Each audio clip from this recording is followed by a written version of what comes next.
News బీహార్లో NDA కూటమి తిరుగులేని విజయం సాధించింది. గెలిచిన జేడీయూ ఎమ్మెల్యేలు సీఎం నితీష్ కుమార్ నివాసానికి క్యూ కట్టారు. ఈ క్రమంలో ఎల్జేపీ అధినేత చిరాగ్ పాస్వాన్ నితీష్ కుమార్ ను కలిశారు. ఓటమిపై ఆర్జేడీ కీలక ట్వీట్ చేసింది.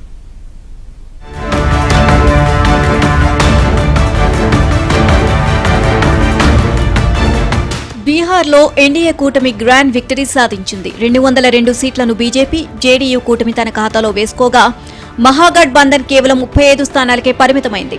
బీజేపీ 89 స్థానాలు, జేడీయూ 85 స్థానాలను కైవసం చేసుకున్నాయి. ఈ నేపథ్యంలో పాట్నాలోని సీఎం నితీష్ కుమార్ నివాసానికి జేడీయూ ఎమ్మెల్యేలు క్యూ కట్టారు. త్వరలో ప్రభుత్వ ఏర్పాటు చేయనున్న నేపథ్యంలో మంత్రి పదవిపై ఆశలు పెట్టుకున్న వారి సంఖ్య భారీగానే ఉన్నట్లు రాజకీయ విశ్లేషకులు చెబుతున్నారు. బీహార్లో ఎన్డీఏ చరిత్రాత్మక విజయంతో తదుపరి ముఖ్యమంత్రి ఎవరు అన్న విషయం చర్చనీయాంశంగా మారింది.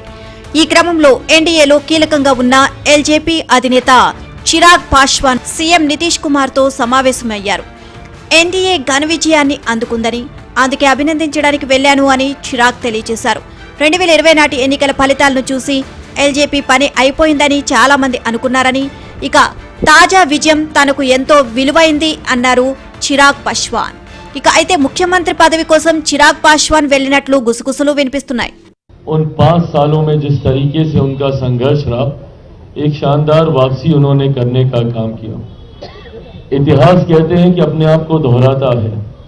लगभग 2020 के आसपास पुनः मेरे सामने ऐसी ही परिस्थिति आई जहां पार्टी की समाप्ति की भी घोषणा कई दलों के द्वारा कई अलग अलग मंचों पर कर दी गई थी. ఘోర ఓటమి తర్వాత ఆర్జేడీ స్పందించింది. ఎన్నికల్లో రిగ్గింగ్ చేసి గెలిచారని తేజస్వి యాదవ్ ఆరోపించారు. రాజకీయ ప్రయాణంలో గెలుపోటములు అనివార్యమని ఎక్స్ వేదికగా తెలియజేశారు. ఓట్ల డేటాను షేర్ చేసిన తేజస్వి యాదవ్ ఆర్జేడీకి 1.8 కోట్ల ఓట్లు వస్తే 25 సీట్లు వచ్చాయని, 96 లక్షల ఓట్లు వచ్చిన బీజేపీకి 91 సీట్లు, 90 లక్షల ఓట్లతో జేడీయూకి 83 సీట్లు వచ్చాయి అన్నారు. అధికారం, వ్యవస్థ, డబ్బు, బలం ఉంటే రిగ్గింగ్ సాధ్యమైందని విమర్శించారు. ఎన్నికల్లో ఆర్జేడీ ఓటమితో లాలూ ప్రసాద్ యాదవ్ కుమార్తె రోహిణి ఆచార్య రాజకీయాల నుంచి తప్పుకుంటున్నట్లు ప్రకటించారు. లాలూ కుటుంబంతో సంబంధాలను తెంచుకుంటున్నట్లు ఎక్స్ వేదికగా ప్రకటించారు.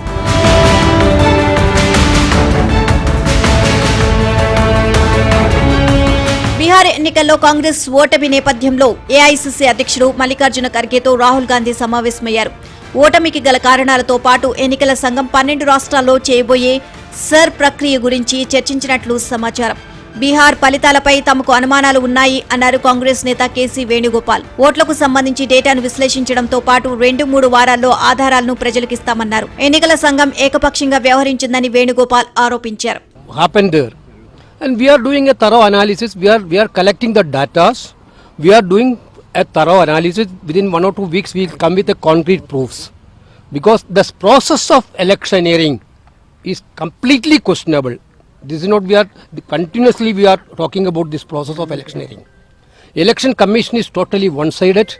Whatever they are doing, there is no transparency at all. This process is questionable. Anyway, we are going to collect the data from everywhere and entire Bihar. Then we will come with the facts. Bihar assembly ఎన్నికల్లో అఖండ విజయం సాధించి అతిపెద్ద పార్టీగా నిలిచిన BJP ఇప్పుడు rebels పై దృష్టి సారించింది.